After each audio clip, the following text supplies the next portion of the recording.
la sala de mi casa en Puebla, cuando tenía quizá 9 o 10 años, había una imagen, una litografía enmarcada, no muy grande, que mi madre había colgado cerca de la entrada. San Miguel Arcángel, con la armadura reluciente, la espada en alto y debajo de sus pies, aplastado contra el suelo, una figura oscura con cuernos y expresión de derrota. Mi madre ponía una vela pequeña frente a esa imagen antes de que cayera la noche. Todas las noches. No era un ritual elaborado. Era un gesto casi automático, de alguien que ha hecho lo mismo durante décadas y ya no piensa en por qué. Solo lo hace.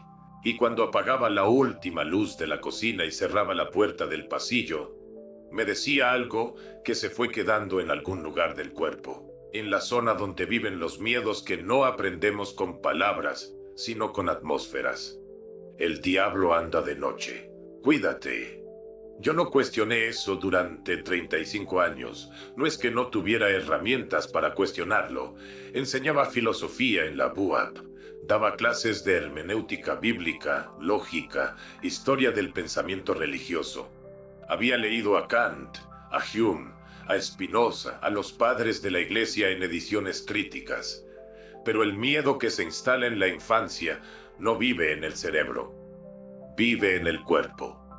En el gesto de revisar que la puerta esté cerrada antes de dormir. En el silencio incómodo después de apagar la última luz. Hasta que una tarde de 2005, preparando una clase sobre hermenéutica bíblica para estudiantes de tercer semestre, abrí el texto de Job en hebreo por primera vez. No el libro de Job en español, no la versión de la Biblia de Jerusalén que usaba habitualmente para las clases. El texto hebreo, con el aparato crítico, con las notas masoréticas al margen. Y en el versículo 6 del capítulo 1, hay una palabra con un prefijo que en hebreo indica algo muy específico. Ha-Seitan. No Seitan. Ha-Seitan. Con el artículo definido adelante. Me quedé mirando esas letras un momento que no supe medir. El café que tenía al lado se fue enfriando sin que me diera cuenta. Porque en hebreo, el artículo definido no es decorativo. El artículo definido convierte una palabra en un cargo, convierte a alguien en algo. No es el diablo como nombre propio de una criatura con cuernos y agenda propia. Es el acusador, el que cumple la función de acusar, el fiscal. Esa noche volví a pensar en la imagen de San Miguel en la sala de mi madre, en la vela pequeña encendida contra la oscuridad, en el diablo que andaba de noche. Ese personaje, el de los cuernos y la expresión de derrota bajo los pies del arcángel, no existía en el texto hebreo que mis estudiantes iban a leer conmigo al día siguiente. En el hebreo original, lo que existía era un cargo en una corte celestial, un fiscal divino, algo tan diferente de la criatura que mi madre temía, que me tomó semanas empezar a entender lo que eso significaba. Porque si Hasatán era un cargo con artículo definido, si era una función dentro del sistema celestial y no un enemigo externo a ese sistema, entonces todo lo que se construyó sobre ese personaje, la doctrina del mal absoluto, las indulgencias, los exorcismos, el miedo como instrumento pastoral, todo eso tenía un problema en su fundamento, un problema que se podía rastrear, que tenía fechas, que tenía nombres, que tenía decisiones tomadas por personas concretas en momentos concretos de la historia. Y esas 4 decisiones son lo que voy a mostrarte esta noche. Antes de decirte en qué momento exacto desapareció el Ha-Satan del texto hebreo, necesitas ver quién era realmente dentro de ese texto, porque lo que Job dice sobre este personaje es tan diferente de lo que te enseñaron que hay que leerlo con cuidado para creerlo. Job, capítulo 1, versículo 6. El texto hebreo dice esto: los hijos de Dios vinieron a presentarse ante el Señor, y entre ellos también vino Hasatán. Detente en esa frase. Hasatán llega junto a los hijos de Dios, no contra ellos. no a pesar de ellos, con ellos. Es parte del grupo que se presenta ante Dios en la corte celestial. Los textos hebraicos tienen un nombre para ese grupo: Bene Ha Elohim, los hijos de Dios. Hasatán es uno de ellos, no su adversario, uno de ellos. Y hay algo más. En el versículo 12 del mismo capítulo, Dios le habla directamente a Hasatán y le dice: He aquí, todo lo que tiene está en tu mano, solo no pongas tu mano sobre él. Hasatán necesita permiso de Dios para actuar. Recibe instrucciones sobre los límites de lo que puede hacer. Si fuera el enemigo eterno e independiente del bien, si fuera el adversario autónomo que la doctrina posterior construyó, no pediría permiso, no recibiría límites, no reportaría a nadie. Lo que Job describe es un fiscal dentro del sistema divino, un ser cuya función es probar, investigar, cuestionar, pero que opera dentro del sistema, no fuera de él. En Zacarías, capítulo 3, versículo 1 y 2, la escena es aún más clara. Hasatán está de pie a la derecha del sumo sacerdote Josué en posición de acusador en un tribunal. Actúa como fiscal. Y Dios le dice: el Señor te reprenda. Eso es un tribunal. Hay un acusado, el sumo sacerdote Josué. Hay un fiscal, Hasatán. Hay un juez, Dios. Y el juez reprende al fiscal porque su acusación no tiene sustento. El caso no prospera. Hasatán pierde el argumento ante Dios. Un enemigo eterno de Dios no puede ser reprendido por Dios. Un adversario absoluto no pierde argumentos frente al árbitro del sistema.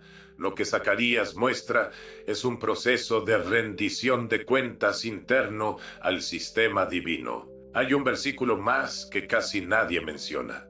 Números 22, versículo 22. El ángel del Señor se interpone en el camino del profeta Balaam para bloquearlo. Y el texto hebreo usa la forma verbal de la misma raíz shatán. El ángel actúa como adversario, como el que se opone, de la misma manera que Satán actúa en Job. Un ser enviado por Dios, actuando con función de opositor para un propósito divino. En el texto hebreo, shatán es un verbo, una función, un cargo, no un nombre propio, no una criatura independiente. Eso es lo que el hebreo original contiene. Y aquí es donde empieza el primer error de traducción. Pero antes hay algo que necesitas entender sobre cómo encontré la primera evidencia directa de ese error.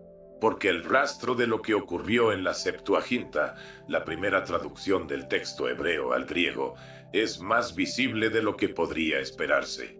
Si uno sabe dónde mirar. Era una tarde de invierno en la biblioteca palafoxiana, alrededor de 2014. Estaba trabajando en un artículo sobre metodología de traducción en el mundo helenístico, algo técnico que en ese momento no me parecía especialmente urgente. Pedí al archivista la edición crítica de la Septuaginta de Ralphs, que es la edición académica de referencia para el texto griego del Antiguo Testamento. Un volumen enorme, con el tipo de notas al pie que pueden leerse como una historia paralela si uno tiene paciencia. La palafoxiana huele de una manera que no puedo describir bien sin que suene a cliché. Papel viejo, humedad de siglos, la piedra cantera rosa de las paredes, absorbiendo y soltando la temperatura como un organismo. Las ventanas coloniales dejan entrar la luz de una manera filtrada que hace que las páginas amarillas de los libros viejos parezcan tener su propia luminosidad. Abrí la Septuaginta en Job, capítulo 1, versículo 6. En griego, kai idu en autois kai ho diabolos. Y el diablo también estaba entre ellos. No Hasatán, no el acusador con artículo definido. Diabolos, sin artículo definido como nombre propio. Fui a buscar al archivista. Un hombre de esos que llevan décadas entre los mismos estantes y que miran a los investigadores con una combinación de amabilidad y cansancio. Le pregunté si tenían materiales sobre la metodología de los traductores de la Septuaginta, sobre las decisiones específicas que tomaron cuando pasaron el texto hebreo al griego en el siglo III a.C. Me miró con el gesto de alguien que registra la pregunta, pero no tiene recipiente para colocarla, y dijo: eso lo tendría que preguntar en teología.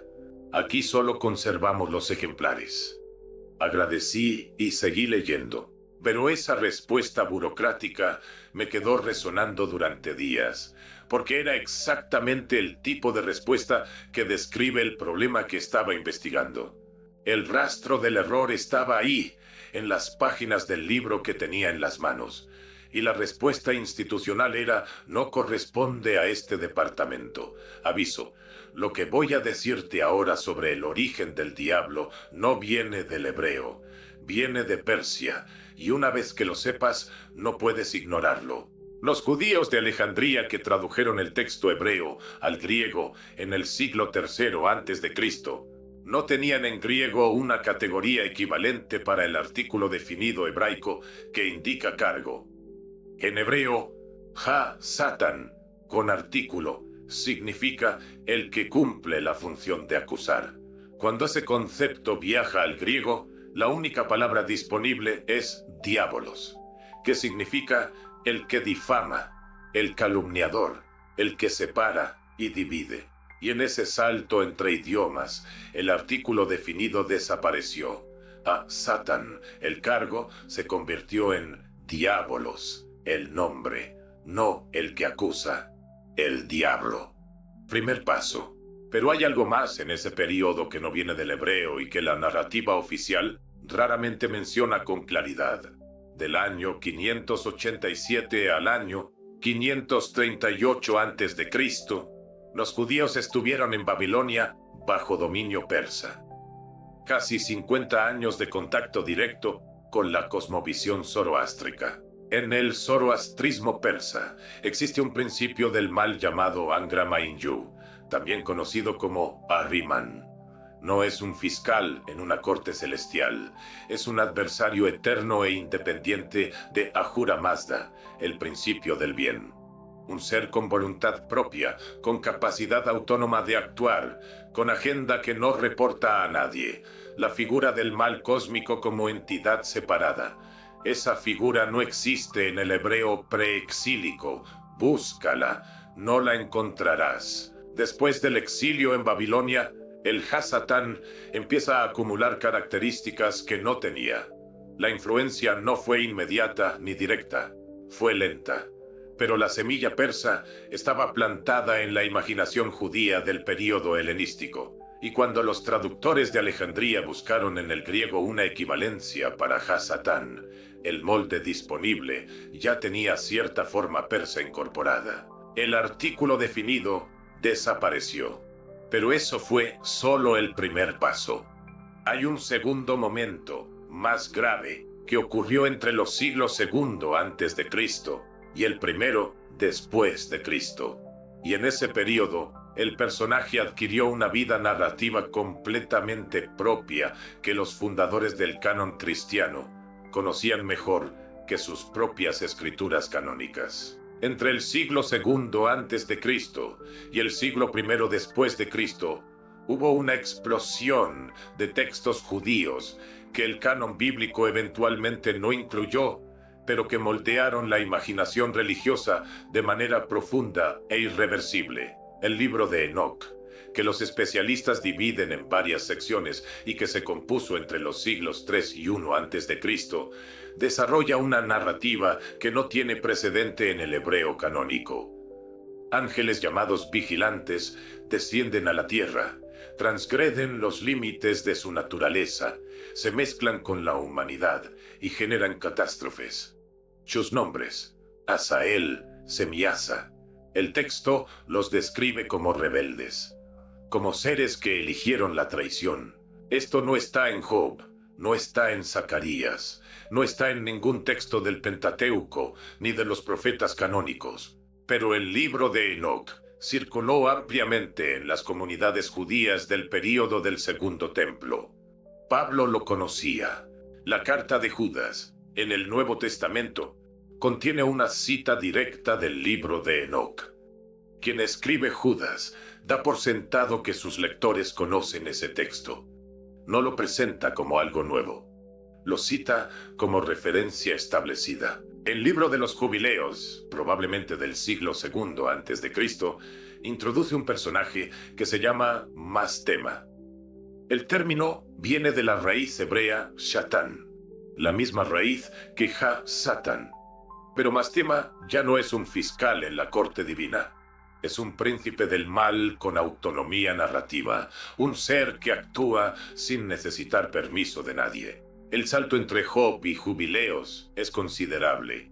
En Job, Ha-Satán pide permiso de Dios y recibe límites explícitos. En Jubileos, Mastema ya tiene voluntad propia. El personaje creció dentro de los textos no canónicos durante 300 años. Y hay algo en el testamento de Job, probablemente del siglo I a.C., que es aún más significativo. Por primera vez aparece el nombre Satanás, sin artículo, como nombre propio. No Ha-Satán, el cargo judicial. Satanás, el personaje con identidad propia. El canon cristiano, cuando se formalizó en los siglos III y IV después de Cristo, no absorbió directamente el texto hebreo canónico con su Ha-Satán funcional. Absorbió una tradición popular que llevaba 300 años construyendo un personaje sobre ese cargo. Y cuando los evangelios fueron escritos en griego, ya con 2 capas de traducción entre ellos y el hebreo original, el personaje estaba tan establecido en la imaginación cultural que nadie se detuvo a preguntar de dónde venía. Enoc, Jubileos, los vigilantes. Libros que el canon rechazó, pero que Agustín de Hipona leyó. En un momento te explico por qué eso importa. Porque lo que Agustín sistematizó en el siglo IV no viene del fiscal de Job. Viene de 300 años de narrativa intertestamentaria acumulada sobre ese fiscal. Pero antes de llegar a Agustín, hay alguien más, alguien que sabía exactamente lo que estaba haciendo, que tenía el hebreo en la mano, que vivió años estudiando ese hebreo con maestros judíos en Belén, y que decidió no aclarar algo que habría cambiado todo. En un congreso de estudios bíblicos en Guadalajara, alrededor de 2016, tuve una conversación que no tenía prevista. El vía una sesión sobre hermenéutica patrística, larga, del tipo donde los ponentes leen en voz alta lo que ya pusieron por escrito y la sala entera se pregunta en silencio por qué no simplemente circularon el texto con antelación. En el descanso, me encontré hablando con un especialista alemán en hebraico bíblico de la Universidad de Tubinga. Un hombre de unos 50 años, tranquilo, del tipo que dice lo que piensa sin calcular el efecto que va a producir. Le comenté algo sobre lo que llevaba años investigando, que Jerónimo, el hebraísta que tradujo la Vulgata en el siglo IV después de Cristo, era plenamente competente en hebreo, que sus propios escritos lo documentan con exactitud, que vivió años en Belén estudiando el idioma directamente con maestros judíos de la región, que sus cartas están llenas de glosas y aclaraciones filológicas sobre el texto hebreo, y que cuando tradujo Job al latín, convirtió Ha-Satán en Satanás, nombre propio sin artículo, sin nota al pie, sin aclaración de ningún tipo. El especialista asintió, con la calma de alguien a quien no estoy diciendo nada nuevo. Das weiß die Kirche, dijo. La Iglesia lo sabe, solo que admitirlo destruiría la doctrina del mal tal como está construida. Cambió el peso de la taza a la otra mano, miró hacia la ventana. Silencio de unos segundos que no era incomodidad, sino algo más parecido a la resignación de alguien que ha pensado en esto muchas veces y ha llegado siempre al mismo callejón. Y después dijo, ningún concilio va a corregir eso. Me quedé con esa frase durante semanas, porque el problema de Jerónimo no es que haya cometido un error por ignorancia. El problema es lo contrario. Jerónimo conocía el hebreo. Sus propios escritos lo demuestran con una precisión que no deja espacio para la duda. La Epístola 125, sus comentarios bíblicos, su correspondencia con Agustín, todo documenta que pasó años en Belén aprendiendo el idioma directamente de hablantes nativos. Sabía perfectamente qué significaba un artículo definido en hebreo. Sabía que Hasatán era un cargo con función específica, no un nombre propio. Cuando tradujo Job y convirtió Hasatán en Satanás, lo hizo con pleno conocimiento de lo que estaba dejando sin decir. Hay una pregunta que Jerónimo no respondió, y no la respondió a propósito. La pregunta es esta: si a Satan es un cargo con artículo definido, ¿por qué el texto latino no incluye esa información? ¿Por qué no hay una nota filológica que diga lo que Jerónimo sabía perfectamente? Que el texto hebreo usa el artículo, que el artículo indica función y no nombre propio, que el concepto que viaja al latín no es idéntico al concepto que estaba en el hebreo original. Jerónimo añadía notas cuando lo consideraba necesario. Sus comentarios bíblicos están llenos de observaciones filológicas. Era un traductor minucioso en casi todo lo que tocaba. Pero en este punto específico, no aclaró. La Vulgata de Jerónimo fue el texto oficial de la Iglesia durante 1000 años. Desde el siglo IV hasta la Reforma Protestante del siglo XVI, el texto que los europeos medievales conocían como la Biblia era la traducción latina de Jerónimo. No tenían acceso al hebreo, no tenían formación para leerlo. Leían el latín, y el latín decía Satanás, nombre propio, sin artículo, sin nota. Un error cometido por ignorancia puede corregirse cuando alguien lo descubre. Lo que Jerónimo dejó no era un error por ignorancia, era una decisión. Y las decisiones deliberadas no se corrigen con una nota al pie añadida siglos después. 20 años después de que Jerónimo completara la Vulgata, Agustín de Hipona publicó La Ciudad de Dios. En esa obra, el personaje ya está completamente sistematizado. Ángel caído, enemigo eterno de Dios, origen de todo mal, adversario de la humanidad desde el principio de los tiempos. No el fiscal de Job, que necesitaba permiso de Dios y recibía límites explícitos. El antagonista absoluto del bien. La teología del mal eterno quedó construida sobre una cadena de decisiones que empezó en Alejandría en el siglo III a.C., continuó en los textos intertestamentarios durante 300 años y fue sellada en latín por un hebraísta que sabía exactamente lo que dejaba sin decir. Y entonces encontré el párrafo de Spinoza, el que nadie cita con suficiente claridad, el que debería estar en cada seminario teológico del mundo. Baruch Spinoza publicó el Tractatus Theologico Politicus en 1670.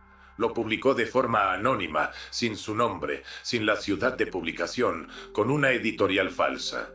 Porque el último hombre que había escrito algo de esa naturaleza y firmado con su nombre, había aparecido muerto bajo circunstancias que nadie explicó del todo.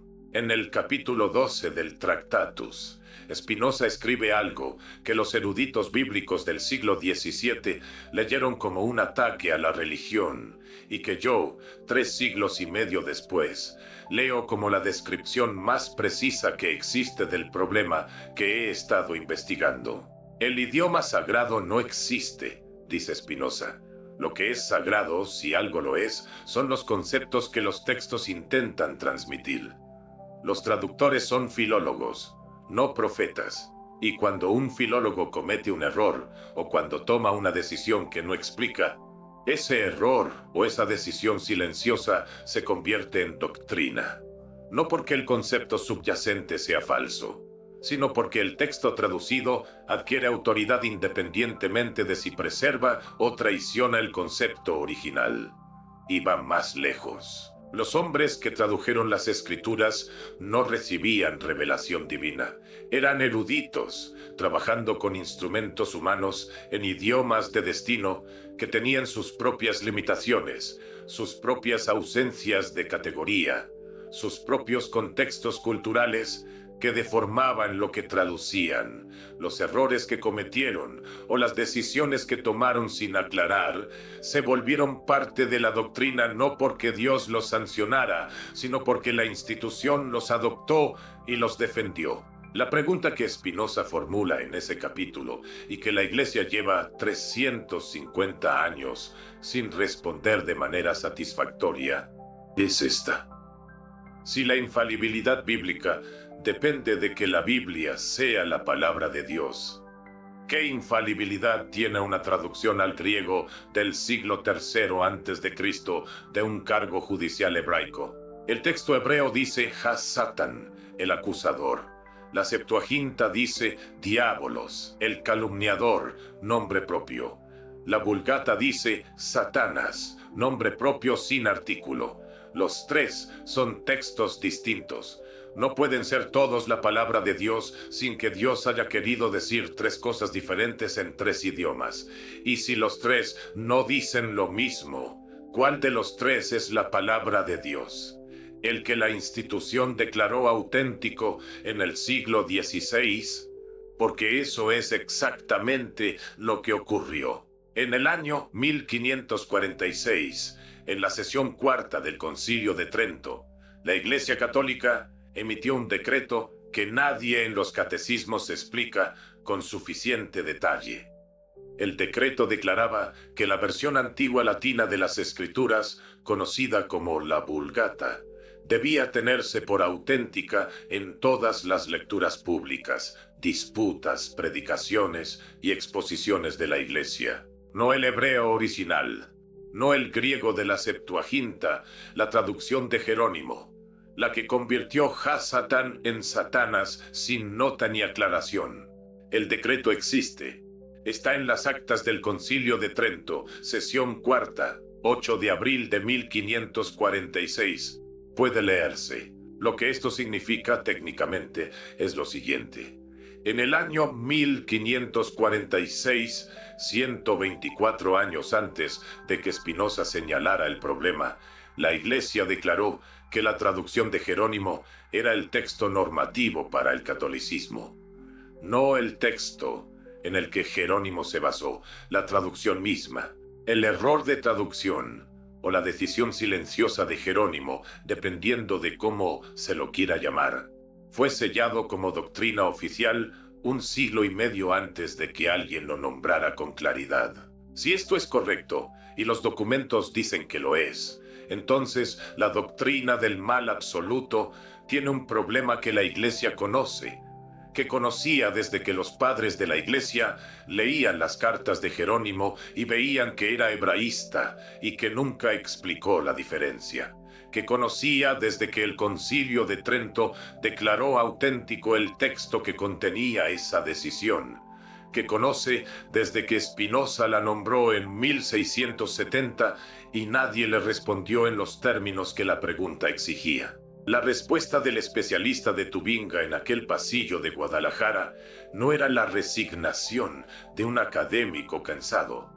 Era el diagnóstico preciso de un mecanismo institucional. La Iglesia sabe. Ningún concilio va a corregir eso. Pero hay algo más que la propia historia del Concilio de Trento confirma sin querer.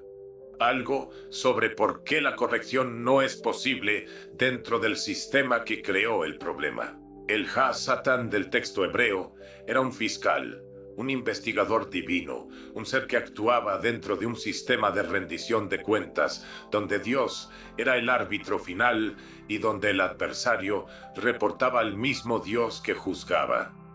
Eso implica una visión del mal radicalmente diferente de la que enseñaron durante 2000 años. Si el mal en el texto hebreo no tiene un autor eterno e independiente, si el adversario en Job necesita permiso y reporta al mismo Dios que juzga, entonces el mal no es un principio autónomo con agenda propia separada de la realidad divina.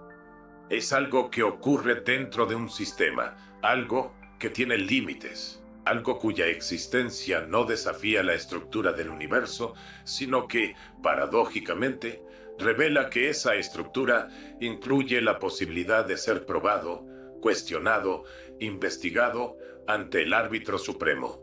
Esa visión no requiere exorcismos, no requiere reliquias protectoras, no requiere que nadie compre una indulgencia para proteger a sus muertos del fuego eterno, no requiere intermediarios especializados en la gestión del miedo a lo maléfico. La visión que requiere todas esas cosas es la de Satanás como enemigo eterno y autónomo, como antagonista absoluto con capacidad de tomar almas permanentemente.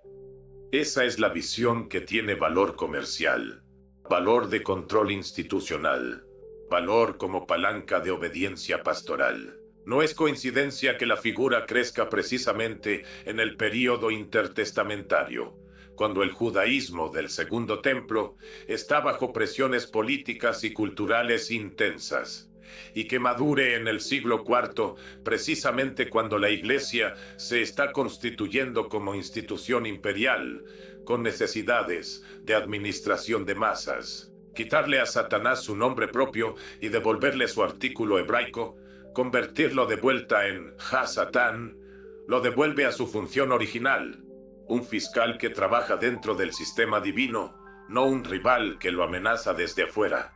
Pero esa devolución tiene un costo institucional que ningún concilio ha estado dispuesto a pagar. Porque si Ha-Satán era solo un cargo, si el mal cósmico independiente es una construcción sobre una decisión de traducción, entonces toda la arquitectura doctrinal que depende de ese mal cósmico se vuelve dependiente no de la palabra de Dios, sino de la decisión filológica de traductores humanos del siglo III antes de Cristo y del siglo IV después de Cristo.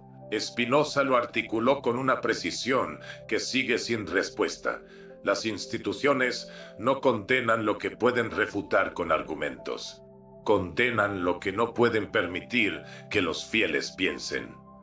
El Haseitán hebraico no fue condenado. No hubo un concilio que debatiera si el artículo definido en Job era importante. Lo que ocurrió fue más silencioso y más definitivo. Se adoptó la traducción que lo eliminó y se declaró esa traducción auténtica. Y con esa declaración, la pregunta dejó de poder hacerse dentro del sistema. Quien la hiciera no estaba debatiendo una cuestión técnica de filología hebrea. Estaba cuestionando la autenticidad del texto oficial de la Iglesia. Eso no es un debate teológico. Es un cierre de debate. Voy a ser honesto en algo que me costó años procesar. No intelectualmente, emocionalmente. La imagen de San Miguel en la sala de mi madre sigue siendo para mí una de las más poderosas que recuerdo de la infancia. No porque sea correcta o incorrecta como teología, sino porque representa algo genuino.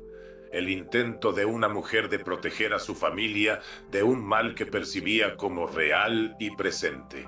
La vela pequeña antes de dormir era un acto de amor, no de ignorancia, de amor.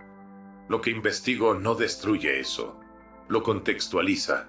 El miedo era real. Lo que causó ese miedo fue construido sobre 4 capas de decisión. La limitación estructural de los traductores de Alejandría en el siglo III a.C., la influencia zoroástrica sobre la imaginación judía del período del exilio, la decisión silenciosa de Jerónimo en el siglo IV después de Cristo, y el decreto del Concilio de Trento en 1546 que selló esa decisión silenciosa como texto auténtico. Mi madre no lo sabía. La Iglesia que le enseñó a temer sí lo sabía. Esa diferencia no es un detalle menor. Si esta noche saliste de aquí con una pregunta que antes no tenías sobre el Ha-Satán del texto hebreo, sobre lo que Jerónimo decidió no aclarar, sobre el silencio que el Concilio de Trento convirtió en doctrina, sobre lo que Spinoza señaló hace 350 años y que nadie ha respondido en los términos que la pregunta exige, eso es suficiente. Eso es exactamente lo que debería hacer este trabajo. ¿Qué cambia si el Hasatán hebraico era un cargo y no un nombre? Esa pregunta, esa simple pregunta gramatical sobre el artículo definido en Job, abre una cadena que todavía no hemos terminado de recorrer. Porque el Hasatán no es el único concepto que viajó de un idioma a otro, llevándose en el camino algo que no debería haber perdido. Seguiremos abriendo estos archivos, uno por uno, con las fechas, con los nombres, con la precisión que Spinoza nos enseñó a exigir de cualquier texto que alguien quiera que aceptemos sin examinar. La evidencia habla por sí sola. Nos vemos pronto.